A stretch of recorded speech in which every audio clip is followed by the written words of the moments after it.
Tonight, I want to talk about the poverty escapers and the food stamp girlies and the way that they see society. Because one thing I'm realizing is that, they don't see society the same way that, we are seeing society. So I want to talk about it from their perspective. And this is because, in one of my jobs, I keep seeing the food stamp girlies and gays come in. And I'm like, man, I don't think they know that we all know. Okay, so let's start. Let's so I've already made a video about the poverty escapers and who they are. There's whole albums about this. I think Summer Walker is a good example of this. Mona Leo. I think I put Flo Milli in there. Um there was another poverty escaper. I can't remember who. Go watch the video. Gorilla is another poverty escaper. Um the poverty escaping girls are the rap girls who are rapping about their experience as Black women in America now that they have escaped poverty. And a lot of it comes down to the social relationships that they've had with people while they were in poverty. Now, the problem that I have with this entire narrative is the biggest red flag, or the biggest highlight moment, because the economic reality is more and more Black, brown, yellow, non-white girls who are born in America are going to grow up in poverty. That simply means that your parents don't earn much money, but that doesn't actually mean that you have to be a poverty escaper. But as an adult, one way to understand if someone is not the poverty escapers have actually escaped the poverty. The food stamp girlies, on the other hand, have not. They have the food stamps and thus have not escaped the poverty. Now, the food stamp girlies and gays are the ones who, some of them have jobs because now they made the job requirement or whatever, but they're not earning enough money to meet their cost of living. Earning enough money to meet your cost of living requires a couple of things. First, you have to know what your cost of living is. You have to know how much things around you cost as an adult. I've talked about this before. Let's just make it really simple. There's cell phone, there's rent, there's transit, there's food. Those things in your area, wherever you are right now, even if it's in the hood, cost an amount of money. The question is, do you have the amount of money that is required in order to pay those things? If the answer is yes, then you're not in poverty. If the answer is no, then you are. Now, the generational poverty cycle simply comes from someone's parent, that being the situation for someone's parent. And that would only really be the case if there's a single parent household. If there's two incomes in a household and everybody's working full time, it's almost impossible to be in poverty, because the even working the minimum wage with two incomes would put you above the poverty line. So it's just literally about women having too many kids that they can't afford.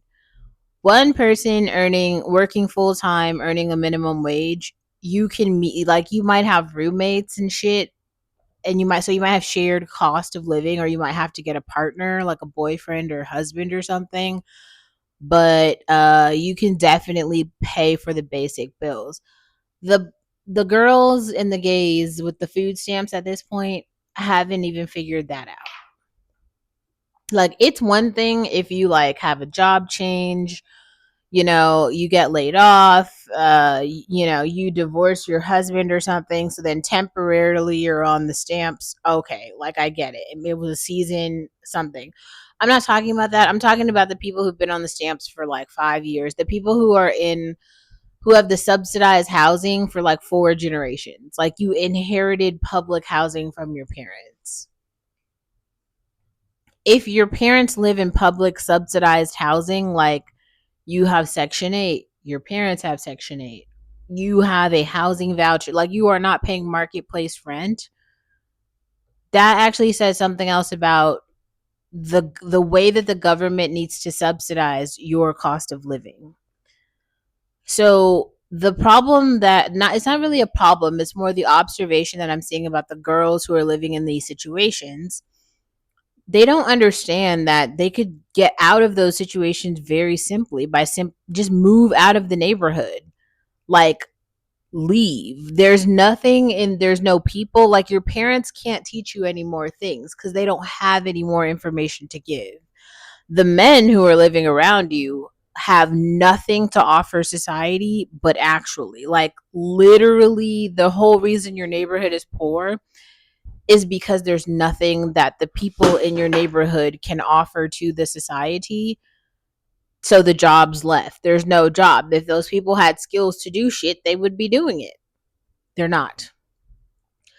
Then there's a whole other situation though with kind of the internet and the people of color and the ethnic groups. This is where like my perspective comes in because I think there are like I grew up upper middle class. I've talked about this multiple times. If you haven't seen my videos on the Black academics, maybe go watch those or the videos I've made about my family members, all sorts of things like that. But those play into my perspective because there were just some things that kind of changed the way that I make content and why I make content certain ways.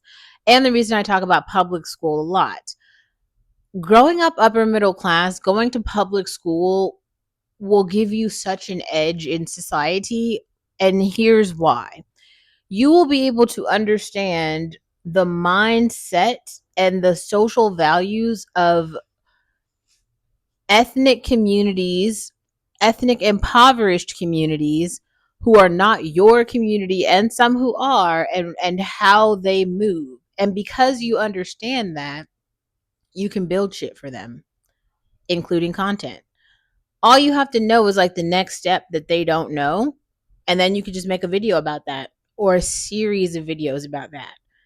And they can't make social commentary that makes sense about experiences that they don't understand. The entire economic reality and community that is built around living in the upper middle class, they can't talk about it because they don't understand it at all. But the whole American society is built on that. And really now it's becoming the whole world.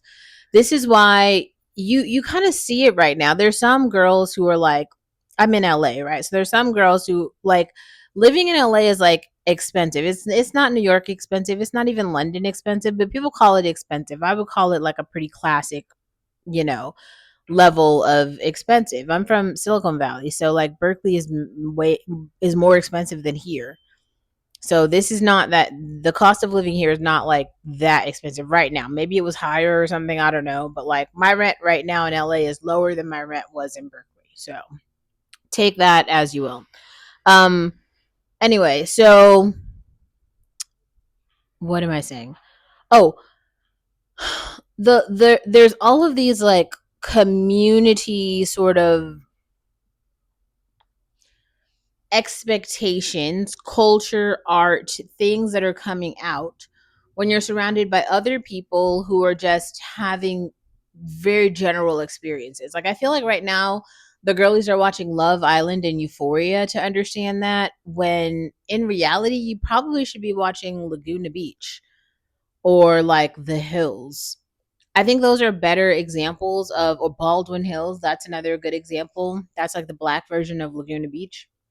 But all of those girls and guys are like living in a small city in America or Jersey Shore. One of those where it's like I guess Euphoria is like the modern day version of it, but it's like the 2026 version of it. And these Gen Zers are so fucked. Like, it's just like a they're all going to hell compilation. So I would not watch that and get anything from it.